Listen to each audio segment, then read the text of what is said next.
Good morning, TOSA West. I'm Sophia Sherry. And I'm Leah Fuerst.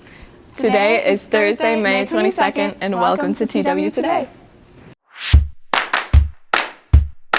Have you ever wished you could buy a jersey with the name of your favorite TOSA West athlete? Or if you're an athlete yourself, wouldn't you want to make some money? Well, it looks like this can now become a reality. Earlier this month, the WIAA voted to allow high school athletes to profit off their name, image, and likeness by entering into advertising and brand deals. This means high schoolers can make money by partnering with their local businesses. Whoa, that seems like a big deal, Sophia. It is, but it does come with a lot of restrictions, and it probably won't have an impact on a lot of students. Interesting. To learn more, let's watch this video by Nolan, Nick, and Declan. TOSA West student Kira Fax holds numerous school records for shot put and discus and will be attending Illinois State. I like it because I've done it my whole life. My dad threw in college, so it was like embedded in me at a young age. I guess he wanted to get me into it, and I always was on board with that. Starting June 1st, the WIA will allow high school athletes to profit off their name, image, or likeness by entering into advertisement and or brand deals. So we created a company called Influential Athlete, and what we do is we teach primarily female athletes when it comes to our private coaching, the personal and professional skill sets needed in order to become a successful player in the NIL game. Our company was actually really instrumental in the passing of the WIAA language. We spent the last 6 months educating all the athletic directors, superintendents, presidents, and principals at Wisconsin's 514 WIAA member schools, teaching them what the language they were going to be voting on actually means, what the guardrails that were put in place by the WIAA actually means. And so when this vote came to the table, we were very confident as a company, and the WIAA in partnership with us was very confident that this was going to pass. And as you mentioned, it did pass with flying colors, 293 to 108. For sure. I mean, technique and strength, balancing those two is the key, I think. So individual, like it's a team sport and all the points add up together, but it's something where it's me versus me and I can just work on myself. A lot of restrictions, actually. There's 7 prohibited activities with the way the language is laid out. And these prohibited activities are in place for a good reason. They're in place to make sure that student athlete integrity and school integrity is kept at the forefront. And so some of the things that are not allowed are if you were to partake in some sort of social media promotion for a business, you wouldn't be able to wear any school logo, school uniform, anything that had your conference logo on it or the WIAA's logo on it in your NIL activity. Number 2, you can't take part in any sort of NIL activity that involves an industry like gaming or gambling, tobacco, alcohol, cannabis, pharmaceuticals, weapons, things that your parents probably wouldn't want you to be promoting in the first place. School finds out about some sort of a violation that you have done, then it's their responsibility to report that to the WIAA. And then, you can have to be sat for games, you can be kicked off teams and things along those lines. Not allowed to facilitate or manage any of that sort of thing. NIL is a difficult thing because while you want players to make the most out of their abilities and influence those around them and, use their name, image, and likeness to benefit for themselves, I think it also causes another layer in sports of money, and it can take away from competition and people's goals and what they're actually driven to do, to just keep earning that money instead of actually having real passion and dedication towards it. It's baby steps. That first one is the hardest one that you're going to get. It's just like a first job is the hardest thing for you to get. Once you have a proven track record of being somebody who is professional and mature and executes on what they say they're going to do, you can show that to other businesses and be like, hey, look what I did. Look how great this was for this other company. How would you like to partner? College, it could be a cool thing to get into, and I've definitely thought about it because it's cool to use your influence off the field as well. to the individual athlete on how much time and energy they want to put into this in terms of building their personal brand, because again, that's what's going to make you unique and want to make a business partner with you versus superstar Susie over here. And how marketable you are. How well can you communicate? How well do you show up on camera? How well do you speak to adults and pitch yourself and are willing to kind of put yourself out there? Because we have a saying in our company that NIL isn't something that happens to you. It's something you now have the opportunity to take advantage of if you know how to and if you want to. I mean, like, I like bubbler. I've thought about bubbler, like bubbler athlete, or yeah, whatever. Like, if anyone would reach out to me, I would be interested in seeing if they would want to work together. I guess me promoting my name a little bit more to brands if I looked into it a little bit more. So if you want to take advantage of what NIL is now offering to you, you have to develop other skill sets so that businesses see you as an asset and they see you as somebody who can actually help market their business. Because at the end of the day, that's what NIL deals are. You're partnering with a business to market that business so that they get a bigger customer base into their door. I think in college, like, next step, definitely not in high school. I think it would have caused a lot more like chaos and took me away from my path of goals, but I think in college it could be a cool thing to get into. Again, NIL is one of these things where you can take advantage of it if you want to as an amateur athlete, but you don't have to.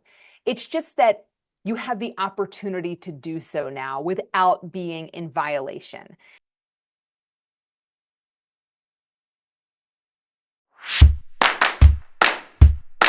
Relay for Life, hosted by Key Club, is now on May 30th.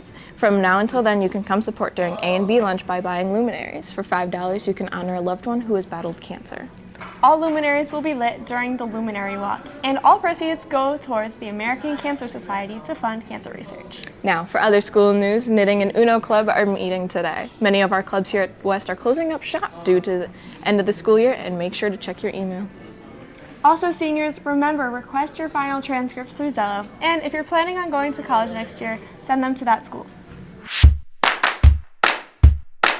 Free May 28th from 5:30 to 7. Yeah, actually, I will be at the TOSA West Annual Art Show.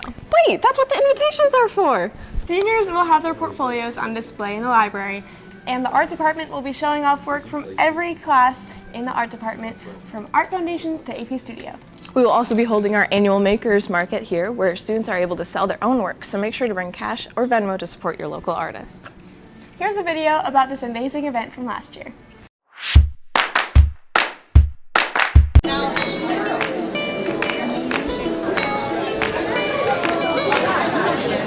So we have the art show every year. We invite every student who is in an art class to give us at least one piece, maybe two pieces, to put on display.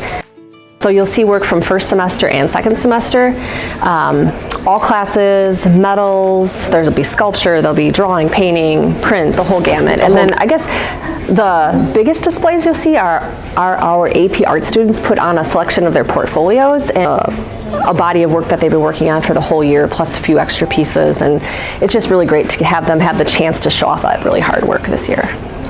Larger portfolio talking about like cliched fantasy and fairy tales and stuff. The focus of my studio portfolio was about using landscapes as a mode of communication. Soon we'll be dropping book Acorn Hills, which is a series of 4 graphic novels that will be coming out later in June. And hopefully everybody will come and see the show.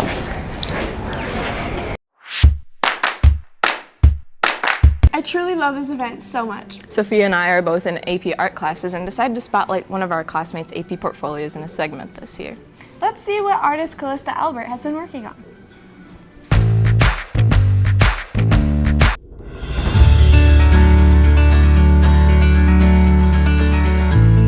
My sustained investigation for AP Art Studio was how could I show human treatment of the earth and explore different environmental issues and how I could portray that in art.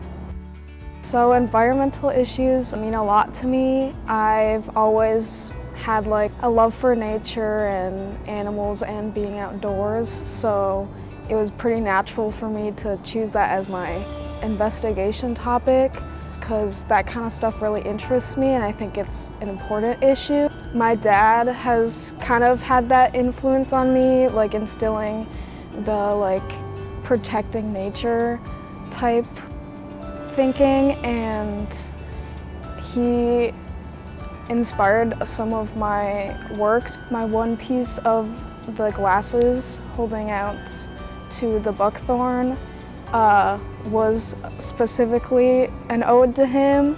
It was like his glasses in his hands, and I worked with him to come up with the idea because he really is passionate about buckthorn being an invasive species. He was like excited and wanted to show people.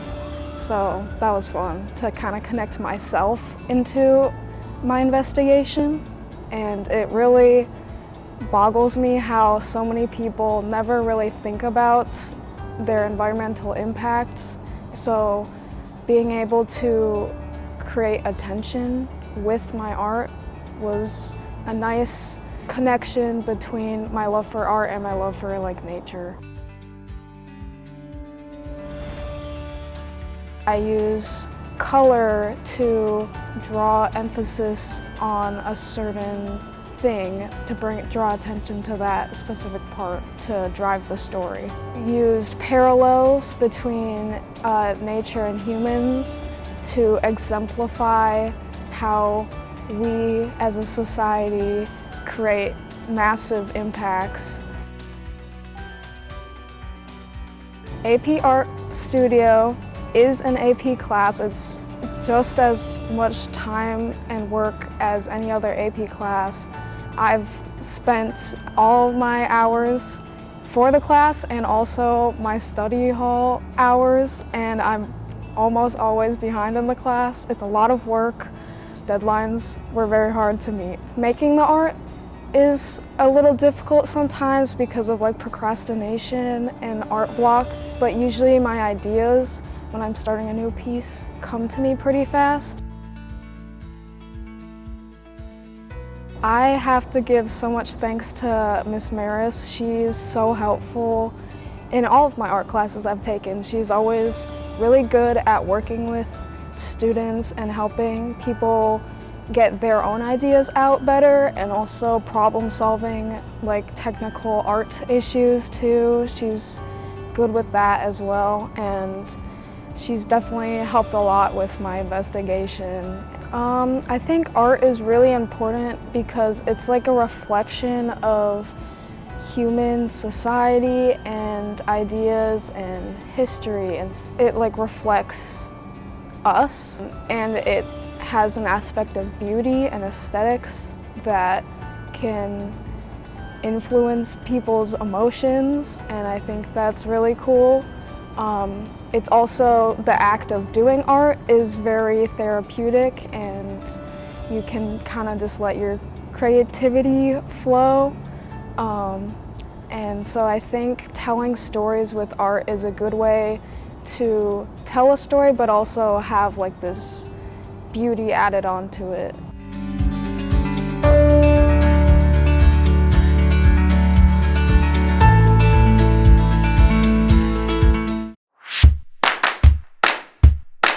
Make sure to clear your calendars for next Wednesday. We hope to see you all there to support our local artists. Now, let's go to Lilly and Brandon to see what's up with the sports. Thanks guys, welcome to TOSA West Sports. I'm Lilly Nelson. And I'm Brandon Collins. This short week has been filled with horrible weather and cancellations. With little games this week, we are going to look ahead at the matchups for next week. Tonight, the girls' soccer team takes on Germantown at 7 at Germantown. Next week, playoffs begin for different sports across our school. The boys' tennis team has subsectionals next Tuesday. Number 1 doubles Ben Wozniak and Jack Blumenthal have the best odds of making state. Track and field has regionals next Tuesday at Brookfield Central. There are so many athletes and relay teams that have a great chance to go all the way to state. Boys baseball also has a game against Marquette next week Tuesday as they finish up the regular season. Boys lacrosse goes up against Brookfield next Tuesday in their first playoff game at home. They'll be playing at 6 and looking to begin a playoff run. After a strong regular season, defender Sam Hanks was named first team all-conference. Congrats, Sam. That's all for today's sports. Let's spin back to the regular announcements. Congratulations to all our seniors. We have less than 15 days left. Let's make the most of it. Also, congrats to the TOSA West Cedar for their many jury awards for their amazing productions this year. We're so proud of everyone involved. Just a reminder, there's no school Friday or next Monday. That's all for TW today. Have a great extra long weekend, and we'll see you next week.